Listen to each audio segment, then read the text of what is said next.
Shri Harikrishna Heights इथं अत्यंत वाजवी दरात 25 एमिरेट्स आणि प्रशस्त पार्किंगसह 2 आणि 3 BHK रेडी पोझिशन फ्लॅट्स उपलब्ध।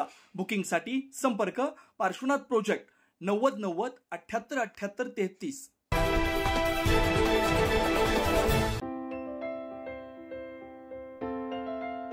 पंचवटीतील अमृतधाम परिसरातील श्री दत्त मंदिर येथे प्रवचनकार तुळशीराम गुट्टे महाराज यांच्या प्रवचनाने संत ज्ञानेश्वर महाराज संजीवनी समाधी सोहळ्याची सांगता झाली। 4 दिवस चाललेल्या या आध्यात्मिक सोहळ्याला परिसरातील भाविकांनी मोठ्या प्रमाणात उपस्थिती लावली। संत ज्ञानेश्वर संजीवनी समाधी सोहळ्याच्या शेवटच्या दिवशी भव्य पालखी व महाप्रसाद भंडाऱ्याचे आयोजन करण्यात आले होते।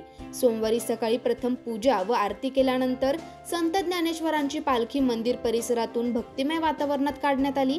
हरिनामाच्या गजराने संपूर्ण परिसर दुमदुमून गेला। गेल्या 4 दिवसात श्री दत्तगुरु मंदिरात संत ज्ञानेश्वर समाधी सोहळा प्रवचनाचे आयोजन करण्यात आले होते। यामध्ये नागरिकांनी 3 दिवस प्रवचनाचा लाभ घेतला। पहिल्या दिवशी स्वामी सविदानंद सरस्वती यांच्या प्रमुख उपस्थितीत कार्यक्रमाचा शुभारंभ झाला होता। सोमवारी शेवटच्या दिवशी पालखी मिरवणुकीबरोबरच महाप्रसाद भंडाऱ्याचे आयोजन करण्यात आले। या भंडाऱ्याला हजारो भाविकांनी उपस्थिती लावली। उपस्थित सर्व अनुभवी अतिथींचा सत्कार प्रवचनकार डॉक्टर तुळशीराम गुट्टे महाराज यांनी सन्मानपूर्वक केला। यावेळी झालेल्या सुंदर आयोजनाबद्दल 9 न्यूज महाराष्ट्र वृत्तवाहिनीचे संचालक किशोर बेलसरे यांनी समाधान व्यक्त करत सकारात्मक प्रतिक्रिया दिली। मी माझं नशीब समजतो, महाराज मला मी एवढ्या वर्षात प्रथमच एवढं ऐकतोय आणि त्याचं भाग्य माझं की तुमचा मी शिष्य या ठिकाणी ऐकण्याचं माझं भाग्य लाभलं। कारण 4 दिवसा म्हणजे 8-1 दिवसापूर्वी महाराजांनी माझ्या समोर मत व्यक्त केलं होती की आपल्याला असा प्रोग्राम करायचा आहे। महाराज म्हटलं नक्कीच माझं जेवढं सहकार्य तुम्हाला देता येईल आम्ही देऊ। मी माझी पत्नी उज्ज्वला बेलसरे आम्ही दोघांनी ठरवलं की आम्ही येणार, सहकार्य करणार आणि तुमच्या सोबत बसणार सुद्धा। आणि महाराज आवर्जून फोन करतात, कारण बघितलं मी इथे आल्यानंतर डॉक्टर तुळशीराम गुट्टे महाराजांचं जे प्रवचन आहे म्हणजे माणसाला काय पुण्य कसं असतं काय असतं त्या सगळ्या गोष्टी त्या माणसाला जीवनात कसं वागायचं कसं बोलायचं आणि काय संत ज्ञानेश्वरांच्या गाथा त्यांनी या ठिकाणी सांगितलं।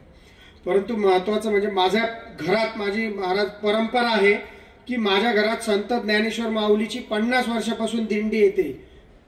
50 वर्षापासून माझ्या घरी दिंडी येते आणि ती निवृत्तीनाथ महाराजांच्या द्वारी जाते। त्याचंच भाग्य की त्या दिंडीला आम्ही लागतो, कारण असं समजायचं की ज्ञानेश्वर महाराजांनीच मला इथे सेवा करायला बोलवलं। म्हणजे मी आजच जोडलो नाही तर आम्ही माहीम पूजेला दरवर्षी जातो। तिथे आमच्या परिवाराच्या वतीने संत समाधी तिथे आम्ही माहीम पूजा आमच्या हस्ते परिवाराच्या हस्ते असतो। कुठेतरी योग असतो आणि त्या योगाने मला या ठिकाणी बोलवलं आणि आपल्याशी जोडायला लावलं। या प्रसंगी स्वामी शंकरानंद सरस्वतीजी, जनार्दन स्वामी आश्रमाचे स्वामी संतोषगिरी महाराज, नवनाथ महाराज शिंदे, रामानंद महाराज यांनीही उपस्थित राहून कार्यक्रमाची शोभा वाढवली। तुळशीराम गुट्टे महाराज यांनी भाविकांना प्रसादाचा लाभ घेण्याचे आवाहन केले। 4 दिवसात सोहळ्यामध्ये सहभागी झालेल्या अनेकांनी आपली भावना व्यक्त करत महाराजांचे आभार मानले। या सोहळ्याचे प्रमुख आयोजक होते डॉक्टर तुळशीराम गुट्टे महाराज, तसेच 9 न्यूज महाराष्ट्राचे संचालक किशोर बेलसरे, नाशिक महानगर महिला मोर्चा सरचिटणीस उज्ज्वला किशोर बेलसरे, दीपाली गणेश गीते, गौरव गोवर्धने, मच्छिंद्र सानप, प्रणित सानप, श्याम पिंपळकर, संजीव अहिरे, रमेश वानखेडे, सोमनाथ बोडके, BK नागरे, गणपत हडपे, शांताराम जाधव, अनिल सांगळे, अविनाश पिंपरकर, एकनाथ पगार, प्राचार्य शिवाजी सानप, रुपाली गुट्टे, माधवराव आकोटकर, अर्जुन पाटील, नामदेव भोर, संदेश सांगळे, निर्मला भोईर, चंद्रकला नागरे, रुपाली खेरनार, सुनंदा हिरे, अलका काजळे आदी मान्यवर व शेकडो वारकरी मोठ्या संख्येने उपस्थित होते। तर प्राचार्य सानप सर हे एक भाविकांचे मनोगत पुन्हा व्यक्त करतील। त्यानंतर कापडनीस जे आहेत दरवर्षी सोहळ्याला येतात। कापडनीसजीने 2 मिनिटं आपलं मनोगत व्यक्त करायचं आहे आणि कुणाला अनुभूती आली असेल शेवटी दीपाली वहिनींचं मनोगत होणार आहे। त्याच्या अगोदर आपण सगळ्यांचं मनोगत घेऊन आपले अनुभव इथे 2-2 मिनिटं मांडायचे आहेत, कारण की सोहळा काय असतो हे येणाऱ्या नवीन लोकांना समजलं पाहिजे। आपण सोहळा घेतोच असतो। नमामि विघ्नेश्वर पाद पंकजम।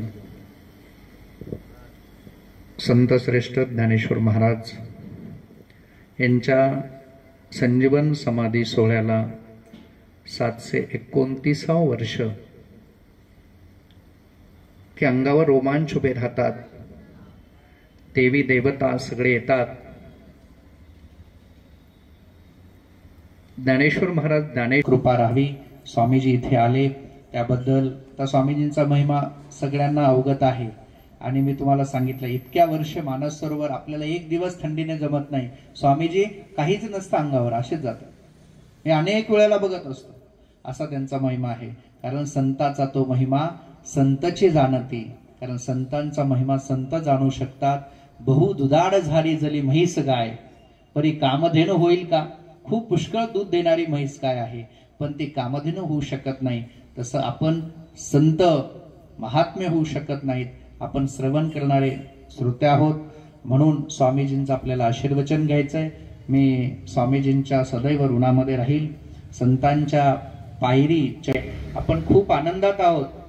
बोलत असतील लोक थोडेफार, पण त्यांना तर पाणी पण भरू देत नव्हते, जीवन जगू देत नव्हते.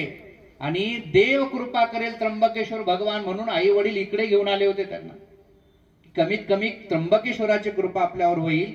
आणि त्र्यंबकेश्वरची कृपा झाल्यानंतर आपल्याला मार्ग मिळेल. 9 न्यूज महाराष्ट्रासाठी प्रतिनिधी प्रशांत सूर्यवंशी, नाशिक.